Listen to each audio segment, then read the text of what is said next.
This is the ZNS Network, providing radio and high-definition television services for the entire Bahamas. ZNS Network is operated by the Broadcasting Corporation of the Bahamas. It is located at Harcourt Rusty Bethel Drive, Centerville, Nassau. Our programming is designed to inform, educate, and entertain.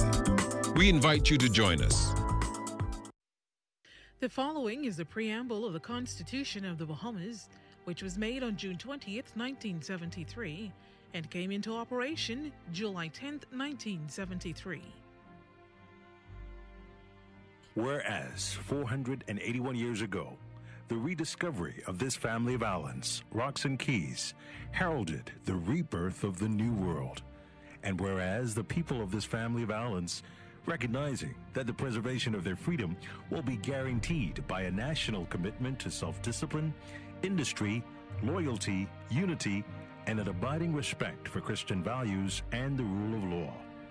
Now, know we therefore, we the inheritors of and successors to this family of islands, recognizing the supremacy of God and believing in the fundamental rights and freedoms of the individual, do hereby proclaim in solemn praise the establishment of a free and democratic sovereign nation, founded on spiritual values, and in which no man, woman, or child shall ever be slave or bondsman to anyone, or their labor exploited, or their lives frustrated by deprivation, and do hereby provide by these articles for the indivisible unity and creation under God of the Commonwealth of the Bahamas.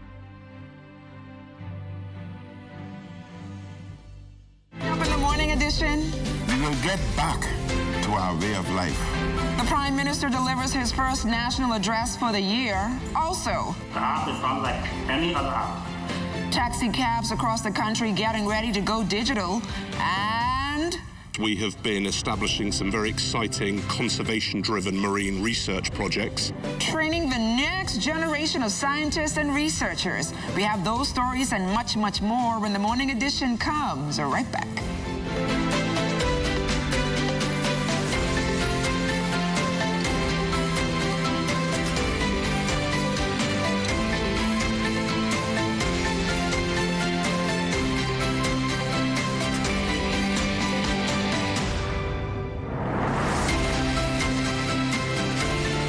First, it's more than just our name, more than just our achievements. It's our nature, and it's where we put our customers. At Bahamas First, we've refreshed our look, but our nature remains the same. We design insurance solutions that protect our customers from life's uncertainties, whatever they may be.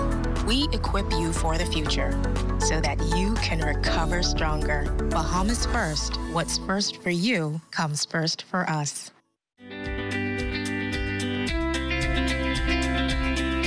Good morning, everyone. I'm LaDawn Davis, and welcome to the Morning Edition. Taking a look at your weather forecast this morning. A weak cold front across the northwest Bahamas will stall and dissipate while an unstable air mass continues to stream moisture across the islands today. It will be mostly cloudy to overcast and humid with isolated showers and thunderstorms. We'll get up to a high today of 79 degrees with an overnight low of 66 degrees. Let's take you out to our streets this morning where Lloyd Allen and the morning traffic team is standing by with your Wednesday traffic commute. The traffic report is sponsored by Bahamas First. First in insurance. Today, tomorrow. Yes, good morning, LaDawn, and good morning, Bahamas. A great start to your Wednesday morning, and today we're giving you your first look at traffic coming in from downtown Nassau at Boston Square, where in just a few hours the opening of the legal year is set to begin. Helping to guide us through that process is Sergeant Preston A. Johnson from the Royal Bahamas Police Force Traffic Division. Now, good morning, Officer Johnson. Before we get into the details, paint a picture for us for traffic developments over the past 24-hour period. Well, a pleasant good morning to you and a pleasant good morning, Bahamas. Over the 24-hour period, we've had a total of 12 accidents. 8 of those accidents involved damage, 2 accidents involved injury, and 2 hit-and-run accidents. At this time, we still have 17 persons who remain hospitalized, having been involved in a traffic accident. Thank you so much for that update. Now, advancing the opening of the legal year this morning is an important event. Of course, many persons expected to turn out to this open door activity. but guide us to the traffic diversions that will take place today. Yes, well, if you know, this procedure usually closes down the entire Bay Street area, but due to the COVID, the particulars that we have in place, as in reference to that, we're going to now limit that space down to the Parliament Street area and the Rawson Square area. So that is going to affect now the Charlotte Street traffic. Vehicles are going to continue to travel north on Charlotte Street. From Shirley Street, you're going to be able to access Charlotte Street on to Prince George Wharf. The vehicular traffic is then going to travel eastbound on Prince George Wharf. Then they will exit onto East Street, travel south on East Street, that East Street North thoroughfare, and then east onto Bay.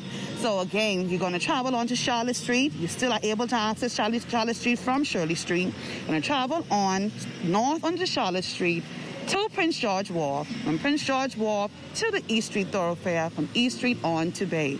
So all the vehicles will not be, no vehicular traffic will be allowed in the Bay Street and Rawson Square area. All of the dignitaries and police vehicles will outfit those areas, and they will be there in a good period of time to allow any vehicular traffic not to be able to enter into the streets. So please get out early if you have to traverse this area. Any pedestrian traffic that needs to traverse the area, they have a path that is set out for those individuals. Now, of course, we know right behind us, these are the last few of those vehicles that are traversing here on Bay Street. But guide us again on what time this operation is expected to conclude with traffic restored to its normal operations. Well, this event is scheduled to begin at 8 a.m. They're going to have, like I said, some things that are moving earlier. You can see right on the side of us, to the north of us, they have persons already in place who are setting up those different instruments that they need for this morning's event. So we're going to have to close out earlier. So we're asking, again, that 8 o'clock traffic that usually traverses downtown area, we know that's a heavy flow. So from 8 a.m. up until 3 p.m. today, these effects, they're going to be in place as it relates to traffic diversions. So yes, we're going to be accommodating the streets throughout this entire period. Like I said, they have people who are setting up, people are going to break down, and then the initial event. Well, of course, Officer Johnson, thank you so much for that update. And, of course, you've been told about traffic diversions taking place downtown ahead of the opening of the legal year. For the morning edition, Lloyd Allen, ZNS Network News. Off the top this morning, admitting the difficult decisions made to curb the COVID-19 virus from spreading across the country in 2020, Prime Minister the Most Honorable Dr. Hubert Minnis is assuring Bahamians and residents that 2021 will indeed be a good year for the Bahamas. In his National New Year's address last evening, the Prime Minister outlined his government's accomplishments to mitigate the COVID-19 virus and how it will chart the way forward. Here's Altavis Munnings. Describing 2020 as the most difficult year in living memory, Prime Minister the Most Honorable Dr. Hubert Minnis starts 2021 with these encouraging words. The end is in sight. Restrictions will end. We will get back to our way of life. Jobs and the economy are coming back. The Prime Minister underscored in his first national address for the year Tuesday night that 2021 will be an even better year for the Bahamas, and they've spent the funds to prove it. In fact, he revealed that government's comprehensive COVID-19 response has been pegged at $177 million. $44.4 million in tax credit and deferrals to local businesses, $47.3 million for small businesses, $45.5 million in unemployment support, and more than $17 million to fund the largest food distribution program in Bahamian history. To ensure that Bahamian families continue to be supported as the economy reopens and Bahamians return to work, my government has pledged to continue the unemployment assistance support to the end of January 2021 and food assistance to the end of March 2021. Then there's health care. $20 million in contingency funding has been earmarked to protect and save lives during this COVID-19 pandemic, including covering medical equipment and supplies costs, suitable quarantine facilities, significantly enhancing contact tracing and lab capacity for COVID testing, as well as other measures to combat the virus. Here in New Providence, $9 million has been spent on major improvements to the Princess Margaret Hospital and areas of Sandlands Rehabilitation Center. The Elizabeth Estate Clinic and the South Beach Health Center were upgraded to strengthen capacity for the delivery of urgent care services at the community level. The government also boosted the South Beach Health Center to care for COVID-19 patients. Capacity was added to PMH, including a modular unit and treatment and isolation unit provided by Samaritan's Purse. On Grand Bahama, $21 million has been allocated for the phased redevelopment of Rand Memorial Hospital. The Prime Minister also touted investments in education as well as the redevelopment of downtown Nassau. Altaviz Munnings, ZNS Network News. Meantime, the Prime Minister also announced in his national address last evening that he has appointed members of government's newly formed COVID-19 Vaccine National Consultative Committee. The primary purpose of the committee is to advise the Ministry of Health in support of the national COVID-19 vaccination plan.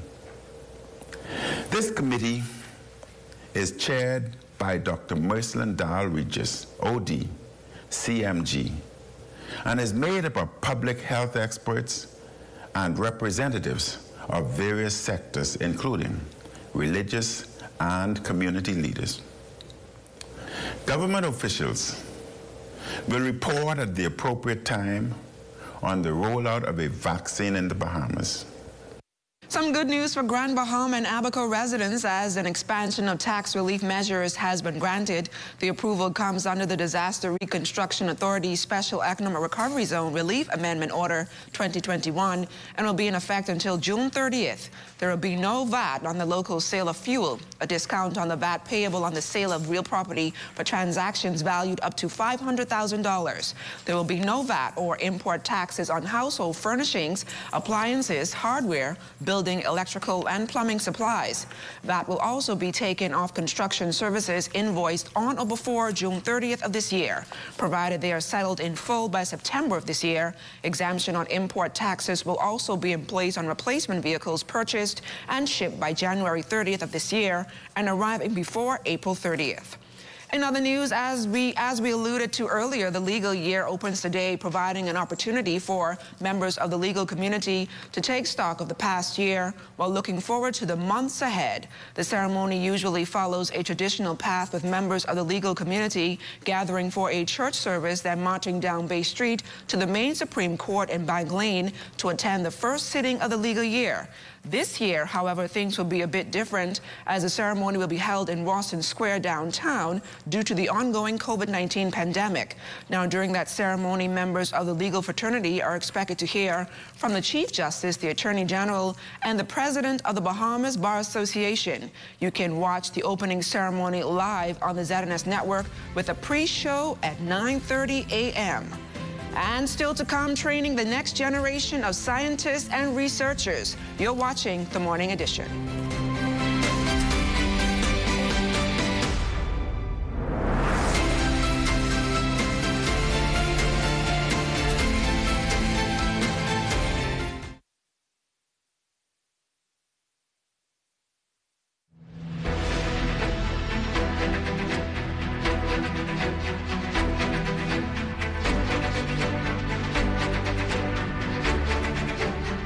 Today at 9:30 a.m., join the ZNS Network for live coverage of the opening of the 2021 legal year from downtown Nassau. That's the opening of the 2021 legal year coming up at 9:30 a.m. right here on the ZNS Network.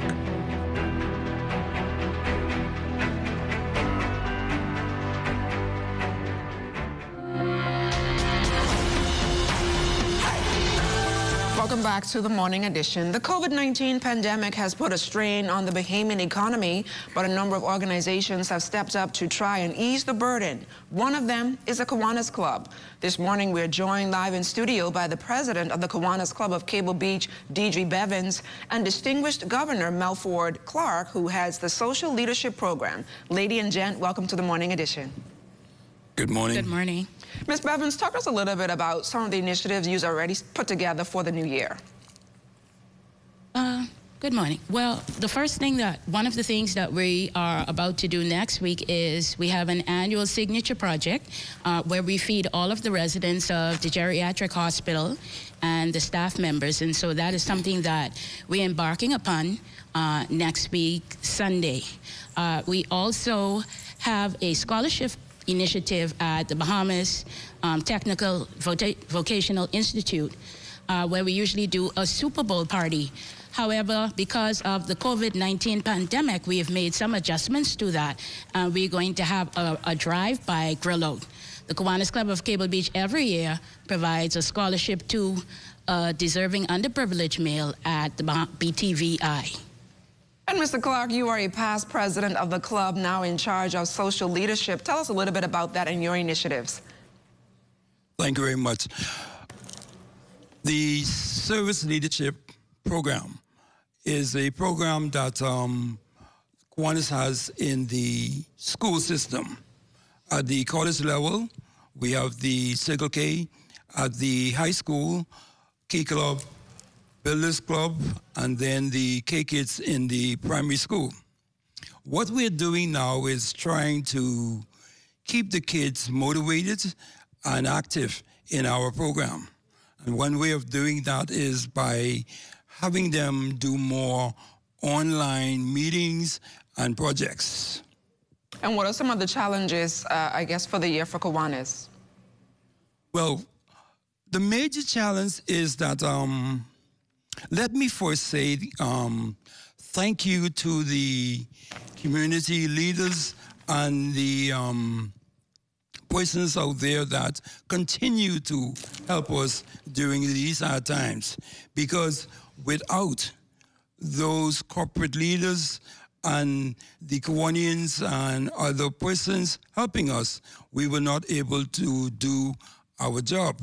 So having said that, we are still doing some of the things that we are mandated to do, mentoring kids, helping the needy, and for example, on Sunday coming, we will be going to the geriatric hospital where we will be feeding some 50 persons in the hospital. The challenge there is that social distance. Normally we will go and serve the persons, feed them ourselves, but now we will be packing up the food items and giving them to the giving them to the hospital, and they themselves will feed the persons. We know that this is not what we want to do, but we have to obey by the rules of the government to keep the social distance. Mr. Clark, Ms. Bevins, thank you guys so much for joining us here on the Morning Edition, and best of luck to the Kiwanis Club in the new year. Thank you so much. Thank you much. Thanks for having us.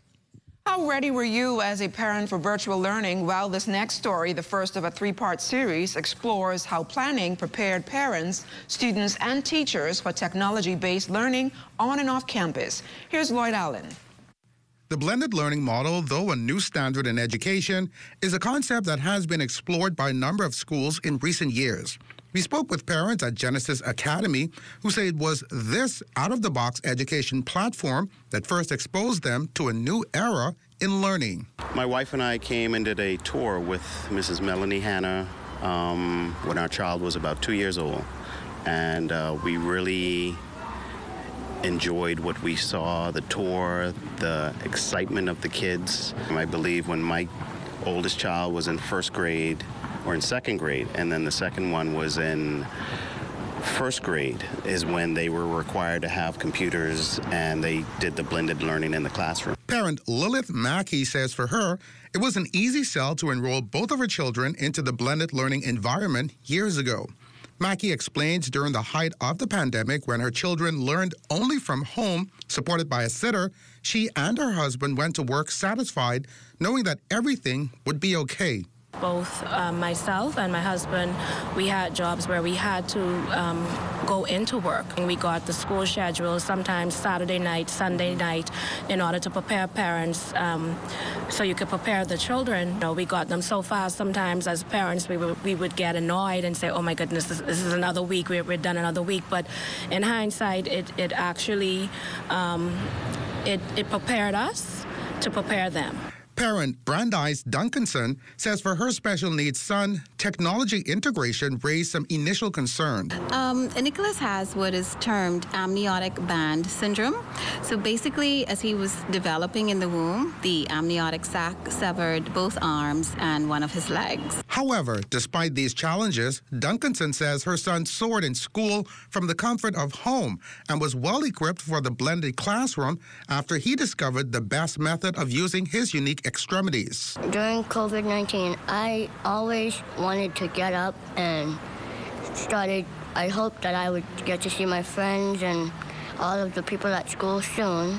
So I would always get up, brush my teeth, and go on to the virtual school. When it was time to get to work, my favorite subject was always Spanish. Nick even taught us a little Spanish. Hello, how are you? Say it in Spanish. Hola, ¿cómo estás?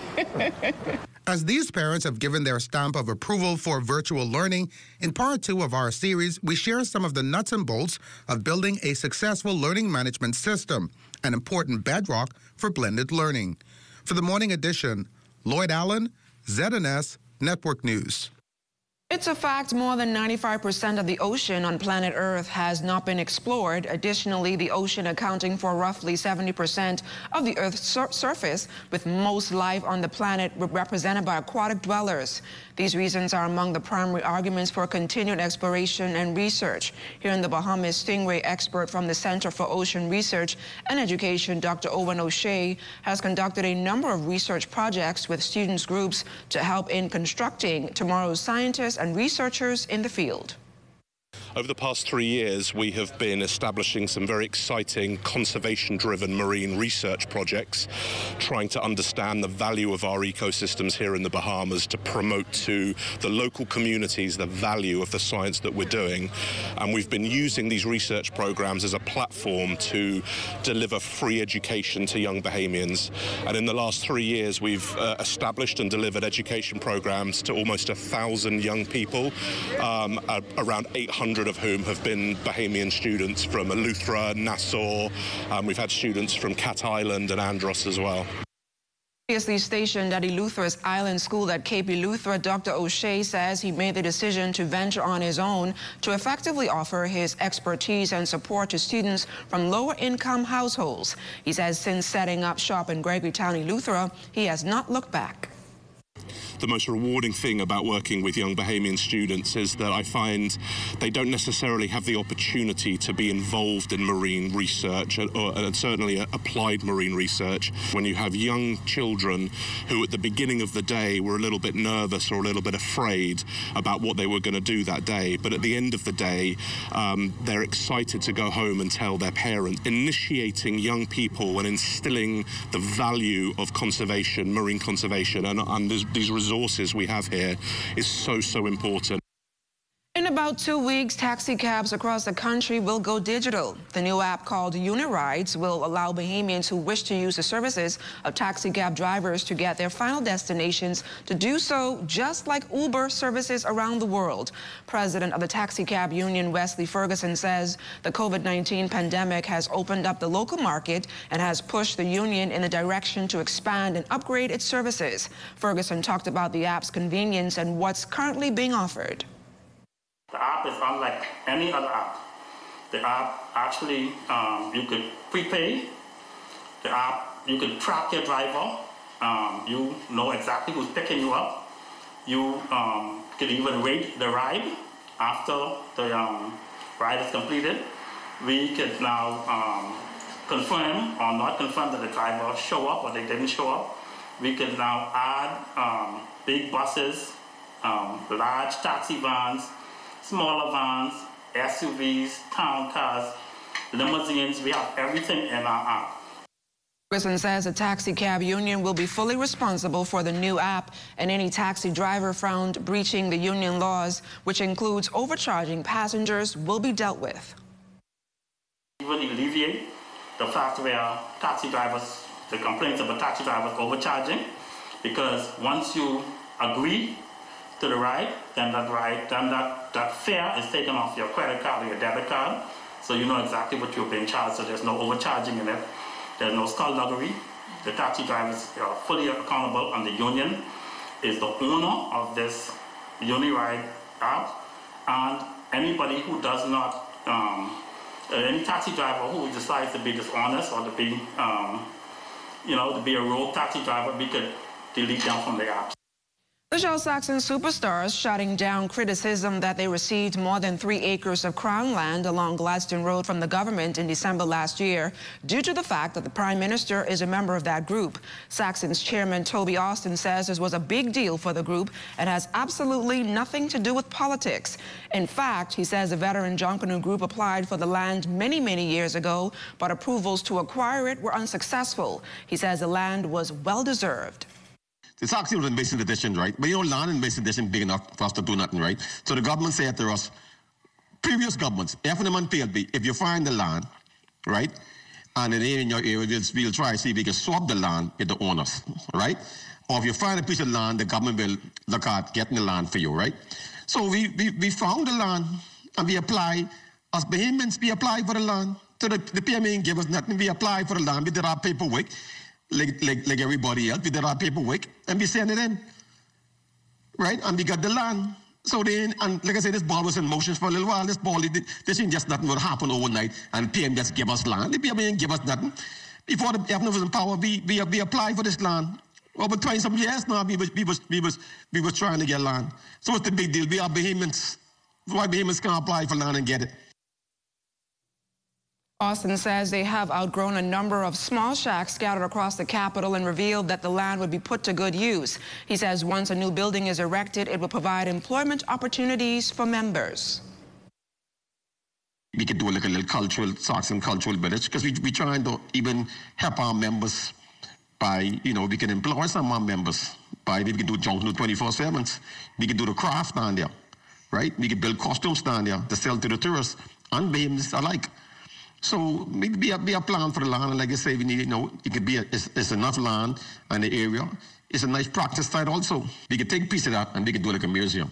All these costumes was come off Bay Street every year, but we got to throw in the garbage, right? Because we have no place to put them. We could do our building, put our museum. We could put the costumes in there, and we could keep it there. We could keep them right in there, and after tourists come, we could have our Saxon members and our people. We could showcase it, our talent all year round. Stay close, we've got more right after this. You're watching The Morning Edition.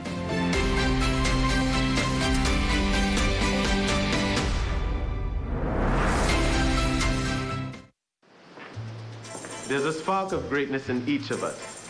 That spark is called personality. Individual gifts and talents provide the fuel to set that spark ablaze. Each child has the right to an education which values their personality and nurtures their talents, while teaching them to be respectful to their parents and their cultures.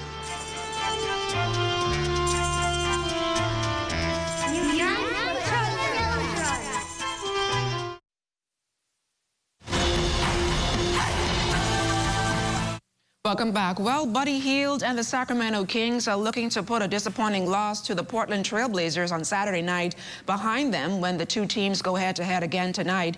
Buddy had just 8 points in that game on Saturday, shooting 3 of 10 from the field. The Bahamian sharpshooter had a much better game on Monday, finishing with 18 points in a win over Indiana. And it's likely going to take another performance like that if the Kings start to get revenge on the Blazers. Portland got us last time, and they got us really bad. So we have to watch that film and see what we can do better to calm down CJ. He's playing really well, and Dame, of course, he brings a lot of attention. You got a lot of guys around that team that they just play off of, and so we gotta be ready and lock in and play a better game for sure. I just feel like we're being stagnant on offense sometimes and stagnant on defense because what the defenses do to like some of our players, they top blocks. you know, and they force other guys to beat you or whatever they do, and we was not aggressive. And like I said, we come to that mind and be aggressive every night and set the tone and be the enforcers. You know, we should be fine going to every game, but if we don't be enforcers, maybe it could be a long night for us. The Kings fell short of the playoffs last season, and to make it over the hump this year, Buddy knows the veterans on the team are going to have to carry the load, and that starts from the early part of the season. Guys like Harrison and Fox, myself, are expected to do a lot. So you expect us to make plays like that. And, like, yeah, you want us to make plays like that every night. And it's not going to happen every night, but we are confident enough to take those shots and make those plays every night. And but we try to be as efficient as we can each and every night. Yeah, my percentage doesn't look good as it now, but, you know, it's a long season, you know. It's going to come, and, you know, it's a marathon, not a sprint, so I'm just going to try and keep staying locked in. You know, I've missed some shots. Defense is playing me differently this year. The top blocking and stuff, I got to get adjusted to that, you know. But there's no excuse. I got to go out there and make shots for my teammates, and that's what they pay me to do, so I got to do that. The professional basketball season also continuing over in Brazil. Bahamian power forward David Nesbitt helping Minas keep their position on top of the standings with a 70-63 victory in their last outing. Nesbitt posted a game high of 21 points. In 14 games so far this season, Nesbitt is averaging 14 points and 7 rebounds. Minas currently sports a record of 13-1. After being named the American Midwest Conference Men's Basketball Player of the Week, Shaquille Butters led the Williams Baptist Eagles into action last night against Missouri Baptist. The Eagles would lose the ball game 70-52. Butters had his 4th double-double of the season, finishing up with 16 points and 12 rebounds. And that does it for us this morning. For the entire team, I'm LaDawn Davis. Make it a great day, everyone.